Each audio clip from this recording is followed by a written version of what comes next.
inflation goes high, when your deficit goes high, and when your growth goes down, you take a number of decisions and actions which calls for discomfort. People have to tighten their belts to enable you bring down inflation. See the situation we are going through now? Look at what is happening in the banking sector. It's all part of that bigger problem. Lack of supervision in certain things. You couldn't imagine how anybody would get a banking license within 24 hours. When the procedure is so detailed, set out, you do this, you do this, you do that, you do that. Nobody can do all in 24 hours. Nobody. But some did.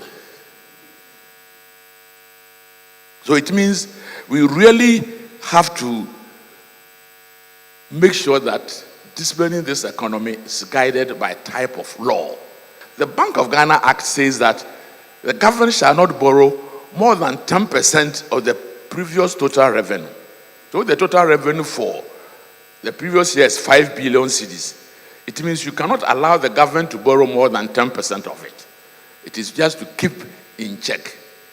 In 1 year, I don't want to mention the year, the government borrowed 32% of the previous domestic revenue. It's wrong. Because this is guided by figures. So whoever allowed it should not be allowed to go scot-free.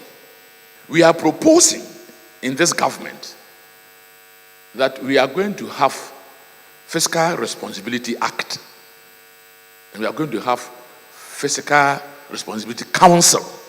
There will be a council made up of some of you eminent Ghanaians who understand the macro environment, who should make sure that we keep within certain limits and that our fiscal deficit will not be above 5%. We are imposing this 5% on the country by law